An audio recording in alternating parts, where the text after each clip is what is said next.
ಕೂಡ ಈಗಾಗಲೇ ಗ್ರಾಂಟ್ ಅನ್ನು ಹಾಕಿದ್ದೀವಿ.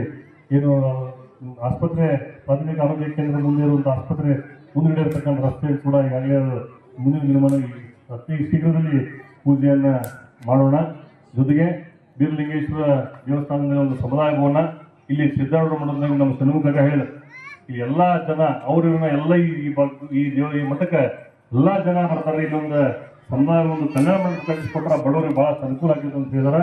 ಈ ಸಂದರ್ಭದಲ್ಲಿ ವೇದಿಕೆ ಮುಖಾಂತರ ನಿಂತು ನಾನು ಹೇಳ್ತೀನಿ, ಈ ಸಿದ್ದಾರೂಢ ಮಠದ ಆವರಣದಲ್ಲಿ ಒಂದು ಸುಸಜ್ಜಿತವಾದಂತಹ ಕಲ್ಯಾಣ ಮಂಟಪವನ್ನು ಕಟ್ಟಿಸಿ ಇಲ್ಲಿ ಭಾಗದಲ್ಲಿರ್ತಕ್ಕಂಥ ರೈತರಿಗೆ, ಸಾರ್ವಜನಿಕರಿಗೆ, ಬಡವರಿಗೆ ಅನುಕೂಲ ಆಗುವಂಥ ಕೆಲಸವನ್ನ ನಾನು ಖಂಡಿತವಾಗಲೂ ಅತಿ ಶೀಘ್ರದಲ್ಲಿ ಮಾಡಿಕೊಡ್ತೀನಿ ಅನ್ನುವಂಥ ಮಾತನ್ನ ಈ ಸಂದರ್ಭದಲ್ಲಿ ಹೇಳಿ, ಇನ್ನು ನಮ್ಮ ಈ ಸರ್ಕಾರ ಬಹಳಷ್ಟು ಗಟ್ಟಿಯಾಗಿದೆ.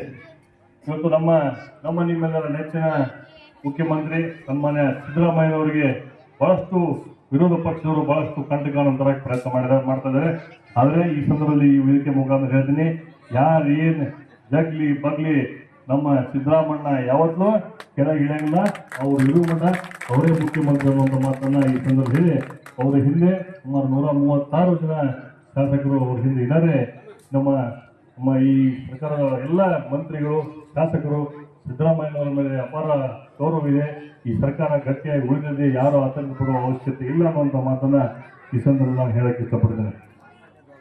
ಅದನ್ನ ಈ ಸಂದರ್ಭದಲ್ಲಿ ಹೇಳಿ, ಇನ್ನು ನಮ್ಮ ಈ ಸರ್ಕಾರ ಬಹಳಷ್ಟು ಗಟ್ಟಿಯಾಗಿದೆ. ಇವತ್ತು ನಮ್ಮ ನಿಮ್ಮೆಲ್ಲರ ನೆಚ್ಚಿನ ಮುಖ್ಯಮಂತ್ರಿ ಸನ್ಮಾನ್ಯ ಸಿದ್ದರಾಮಯ್ಯನವರಿಗೆ ಬಹಳಷ್ಟು ವಿರೋಧ ಪಕ್ಷದವರು ಬಹಳಷ್ಟು ಕಂಟಕಾನಂತರ ಪ್ರಯತ್ನ ಮಾಡ್ತಾ ಇದ್ದಾರೆ. ಆದರೆ ಈ ಸಂದರ್ಭದಲ್ಲಿ ಈ ವೇದಿಕೆ ಮುಖಾಂತರ ಹೇಳ್ತೀನಿ, ಯಾರು ಏನ್ ಜಗ್ಲಿ ಬಗ್ಲಿ ನಮ್ಮ ಸಿದ್ದರಾಮಣ್ಣ ಯಾವತ್ತೂ ಕೆಳಗೆ ಇಳಿಯಂಗಿಲ್ಲ. ಅವ್ರು ಇರುವ ಮಠ ಅವರೇ ಮುಖ್ಯಮಂತ್ರಿ ಅನ್ನುವಂಥ ಮಾತನ್ನ ಈ ಸಂದರ್ಭ ಹೇಳಿ, ಅವರ ಹಿಂದೆ ಸುಮಾರು 136 ಜನ ಶಾಸಕರು ಅವ್ರ ಹಿಂದೆ ಇದ್ದಾರೆ. ನಮ್ಮ ಈ ಸರ್ಕಾರದ ಎಲ್ಲ ಮಂತ್ರಿಗಳು, ಶಾಸಕರು ಸಿದ್ದರಾಮಯ್ಯನವರ ಮೇಲೆ ಅಪಾರ ಗೌರವವಿದೆ. ಈ ಸರ್ಕಾರ ಗಟ್ಟಿಯಾಗಿ ಉಳಿದಿದೆ, ಯಾರು ಆತಂಕ ಪಡುವ ಅವಶ್ಯಕತೆ ಇಲ್ಲ ಅನ್ನುವಂಥ ಮಾತನ್ನ ಈ ಸಂದರ್ಭದಲ್ಲಿ ನಾನು ಹೇಳಕ್ಕೆ ಇಷ್ಟಪಡ್ತೇನೆ. ಕೂಡ ಈಗಾಗಲೇ ಗ್ರಾಂಟ್ ಅನ್ನು ಹಾಕಿದ್ದೀವಿ. ಏನು ಆಸ್ಪತ್ರೆ ಪ್ರಾಥಮಿಕ ಆರೋಗ್ಯ ಕೇಂದ್ರ ಮುಂದೆ ಇರುವಂತಹ ಆಸ್ಪತ್ರೆ ಮುಂದುಗಡೆ ಇರತಕ್ಕಂಥ ರಸ್ತೆ ಕೂಡ ಈಗಾಗಲೇ ಮುಂದಿನ ದಿನಮಾನ ಅತಿ ಶೀಘ್ರದಲ್ಲಿ ಪೂಜೆಯನ್ನ ಮಾಡೋಣ. ಜೊತೆಗೆ ಬೀರಲಿಂಗೇಶ್ವರ ದೇವಸ್ಥಾನದ ಒಂದು ಸಮುದಾಯ ಭವನ ಇಲ್ಲಿ ಸಿದ್ದಾರೂಢ ಮಠದಲ್ಲಿ ನಮ್ಮ ಸನ್ಮುಖ ಹೇಳಿ ಈ ಎಲ್ಲಾ ಜನ ಅವ್ರನ್ನ ಎಲ್ಲ ಈ ಮಠಕ್ಕೆ ಎಲ್ಲಾ ಜನ ಬರ್ತಾರೆ. ಇಲ್ಲೊಂದು ಸಮುದಾಯ ಒಂದು ಕನ್ನಡ ಮಂಟಪ ಕಟ್ಟಿಸ್ಕೊಟ್ರೆ ಬಡವರಿಗೆ ಬಹಳ ಅನುಕೂಲ ಆಗ್ತದೆ ಅಂತ ಹೇಳಿದಾರೆ. ಈ ಸಂದರ್ಭದಲ್ಲಿ ವೇದಿಕೆ ಮುಖಾಂತರ ನಿಂತು ನಾನು ಹೇಳ್ತೀನಿ, ಈ ಸಿದ್ದಾರೂಢ ಮಠದ ಆವರಣದಲ್ಲಿ ಒಂದು ಸುಸಜ್ಜಿತವಾದಂತಹ ಕಲ್ಯಾಣ ಮಂಟಪವನ್ನು ಕಟ್ಟಿಸಿ ಇಲ್ಲಿ ಭಾಗದಲ್ಲಿರ್ತಕ್ಕಂಥ ರೈತರಿಗೆ, ಸಾರ್ವಜನಿಕರಿಗೆ, ಬಡವರಿಗೆ ಅನುಕೂಲ ಆಗುವಂಥ ಕೆಲಸವನ್ನ ನಾನು ಖಂಡಿತವಾಗಲೂ ಅತಿ ಶೀಘ್ರದಲ್ಲಿ ಮಾಡಿಕೊಡ್ತೀನಿ ಅನ್ನುವಂಥ ಮಾತನ್ನ ಈ ಸಂದರ್ಭದಲ್ಲಿ ಹೇಳಿ, ಇನ್ನು ನಮ್ಮ ಈ ಸರ್ಕಾರ ಬಹಳಷ್ಟು ಗಟ್ಟಿಯಾಗಿದೆ. ಇವತ್ತು ನಮ್ಮ ನಿಮ್ಮೆಲ್ಲರ ನೆಚ್ಚಿನ ಮುಖ್ಯಮಂತ್ರಿ ಸನ್ಮಾನ್ಯ ಸಿದ್ದರಾಮಯ್ಯನವರಿಗೆ ಬಹಳಷ್ಟು ವಿರೋಧ ಪಕ್ಷದವರು ಬಹಳಷ್ಟು ಕಂಟಕಾನಂತರ ಪ್ರಯತ್ನ ಮಾಡ್ತಾ ಇದ್ದಾರೆ. ಆದರೆ ಈ ಸಂದರ್ಭದಲ್ಲಿ ಈ ವೇದಿಕೆ ಮುಖಾಂತರ ಹೇಳ್ತೀನಿ, ಯಾರು ಏನ್ ಜಗ್ಲಿ ಬಗ್ಲಿ ನಮ್ಮ ಸಿದ್ದರಾಮಣ್ಣ ಯಾವತ್ತೂ ಕೆಳಗೆ ಇಳಿಯಂಗಿಲ್ಲ. ಅವ್ರು ಇರುವ ಮಠ ಅವರೇ ಮುಖ್ಯಮಂತ್ರಿ ಅನ್ನುವಂಥ ಮಾತನ್ನ ಈ ಸಂದರ್ಭ ಹೇಳಿ, ಅವರ ಹಿಂದೆ ಸುಮಾರು 136 ಜನ ಶಾಸಕರು ಅವ್ರ ಹಿಂದೆ ಇದ್ದಾರೆ. ನಮ್ಮ ಈ ಸರ್ಕಾರದ ಎಲ್ಲ ಮಂತ್ರಿಗಳು, ಶಾಸಕರು ಸಿದ್ದರಾಮಯ್ಯನವರ ಮೇಲೆ ಅಪಾರ ಗೌರವವಿದೆ. ಈ ಸರ್ಕಾರ ಗಟ್ಟಿಯಾಗಿ ಉಳಿದಿದೆ, ಯಾರು ಆತಂಕ ಪಡುವ ಅವಶ್ಯಕತೆ ಇಲ್ಲ ಅನ್ನುವಂಥ ಮಾತನ್ನ ಈ ಸಂದರ್ಭದಲ್ಲಿ ನಾನು ಹೇಳಕ್ಕೆ ಇಷ್ಟಪಡ್ತೇನೆ. ಅದನ್ನ ಈ ಸಂದರ್ಭದಲ್ಲಿ ಹೇಳಿ, ಇನ್ನು ನಮ್ಮ ಈ ಸರ್ಕಾರ ಬಹಳಷ್ಟು ಗಟ್ಟಿಯಾಗಿದೆ. ಇವತ್ತು ನಮ್ಮ ನಿಮ್ಮೆಲ್ಲರ ನೆಚ್ಚಿನ ಮುಖ್ಯಮಂತ್ರಿ ಸನ್ಮಾನ್ಯ ಸಿದ್ದರಾಮಯ್ಯನವರಿಗೆ ಬಹಳಷ್ಟು ವಿರೋಧ ಪಕ್ಷದವರು ಬಹಳಷ್ಟು ಕಂಟಕಾನಂತರ ಪ್ರಯತ್ನ ಮಾಡ್ತಾ ಇದ್ದಾರೆ. ಆದರೆ ಈ ಸಂದರ್ಭದಲ್ಲಿ ಈ ವೇದಿಕೆ ಮುಖಾಂತರ ಹೇಳ್ತೀನಿ, ಯಾರು ಏನ್ ಜಗ್ಲಿ ಬಗ್ಲಿ ನಮ್ಮ ಸಿದ್ದರಾಮಣ್ಣ ಯಾವತ್ತೂ ಕೆಳಗೆ ಇಳಿಯಂಗಿಲ್ಲ. ಅವ್ರು ಇರುವ ಮಠ ಅವರೇ ಮುಖ್ಯಮಂತ್ರಿ ಅನ್ನುವಂಥ ಮಾತನ್ನ ಈ ಸಂದರ್ಭ ಹೇಳಿ, ಅವರ ಹಿಂದೆ ಸುಮಾರು 136 ಜನ ಶಾಸಕರು ಅವ್ರ ಹಿಂದೆ ಇದ್ದಾರೆ. ನಮ್ಮ ಈ ಸರ್ಕಾರದ ಎಲ್ಲ ಮಂತ್ರಿಗಳು, ಶಾಸಕರು ಸಿದ್ದರಾಮಯ್ಯನವರ ಮೇಲೆ ಅಪಾರ ಗೌರವವಿದೆ. ಈ ಸರ್ಕಾರ ಗಟ್ಟಿಯಾಗಿ ಉಳಿದಿದೆ, ಯಾರು ಆತಂಕ ಪಡುವ ಅವಶ್ಯಕತೆ ಇಲ್ಲ ಅನ್ನುವಂಥ ಮಾತನ್ನ ಈ ಸಂದರ್ಭದಲ್ಲಿ ನಾನು ಹೇಳಕ್ಕೆ ಇಷ್ಟಪಡ್ತೇನೆ.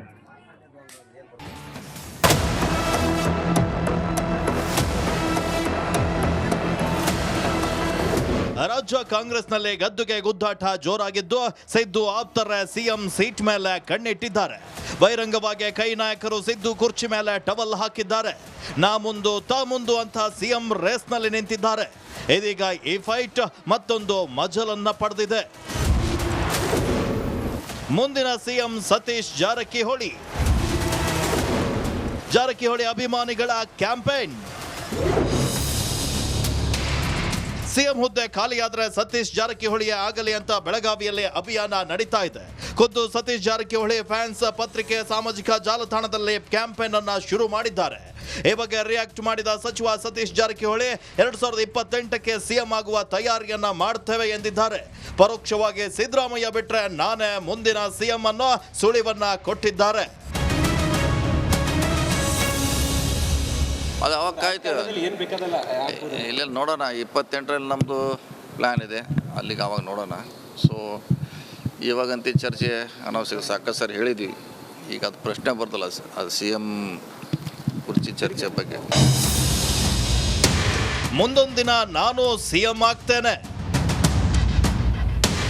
ಮತ್ತೆ ಸಿಎಂ ಆಸೆ ಬಿಚ್ಚಿಟ್ಟ ಎಂಬಿ ಪಾಟೀಲ್. ಸಿಎಂ ಸೀಟ್ ಮೇಲೆ ಸಚಿವ ಎಂಬಿ ಪಾಟೀಲ್ ಕೂಡ ಖರ್ಚಿಪ್ ಹಾಕಿದ್ದಾರೆ. ಈ ಸುದ್ದಿ ತಿಳಿತಿದ್ದಂತೆ ಕಾಂಗ್ರೆಸ್ನಲ್ಲಿ ದಿಢೀರ್ ಬೆಳವಣಿಗೆ ಆಗಿದ್ದು ದೆಹಲಿಗೆ ಕಾಂಗ್ರೆಸ್ ನಾಯಕರು ದೌಡಾಯಿಸಿದ್ದಾರೆ. ಪರಮೇಶ್ವರ್ ಸತೀಶ್ ಜಾರಕಿಹೊಳಿ ಬಳಿಕ ಮತ್ತೊಬ್ಬ ಸಿಎಂ ಆಕಾಂಕ್ಷಿ ಎಂಬಿ ಪಾಟೀಲ್ ದೆಹಲಿಗೆ ಪ್ರಯಾಣಿಸಿದ್ದಾರೆ. ಇಂದು ಮಧ್ಯಾಹ್ನದ ಬಳಿಕ ಎಂಬಿಪಿ ದೆಹಲಿಗೆ ದೌಡಾಯಿಸಲಿದ್ದಾರೆ. ಹೀಗಾಗಿ ದೆಹಲಿಗೆ ಹಾರ್ತಿರೋದು ಈಗ ಕುತೂಹಲ ಮೂಡಿಸಿದೆ. ಇದನ್ನೆಲ್ಲ ನೋಡಿದ್ರೆ ಕಾಂಗ್ರೆಸ್ ನಾಯಕರಲ್ಲಿ ಸಿಎಂ ಆಸೆ ಚಿಗುರೊಡೆದಿರೋದಂತೂ ಸುಳ್ಳಲ್ಲ. Bureau report, republic Kannada. Prosecution ಪಂಜರದಲ್ಲಿ ಸಿಲುಕಾಕಿಕೊಂಡಿರುವ ಸಿದ್ದರಾಮಯ್ಯಗೆ ಇವತ್ತು ಮಹತ್ವದ ದಿನ. ಇವತ್ತು ಏನಾಗುತ್ತೆ ಏನೋ ಅನ್ನೋ ಟೆನ್ಷನ್ನಲ್ಲಿ ವಿಲವಿಲ ಅಂತ ಒದ್ದಾಡ್ತಿದ್ದಾರೆ. ಈ ಕುರಿತ ಒಂದು ರಿಪೋರ್ಟ್ ಇಲ್ಲಿದೆ.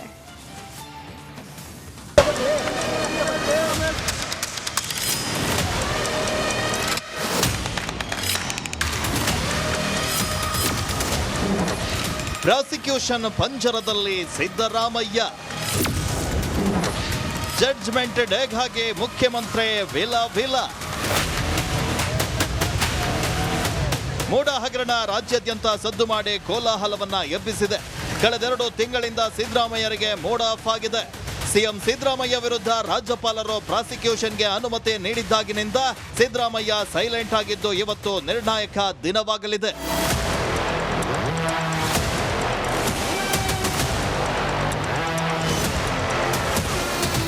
ಇಂದು ಹೈಕೋರ್ಟ್ನಲ್ಲಿ ಮೂಡ ವಿಚಾರಣೆ ನಡೆಯುವ ಹಿನ್ನೆಲೆ ಸಿಎಂ ಫುಲ್ ಟೆನ್ಷನ್ ನಲ್ಲಿದ್ದಾರೆ.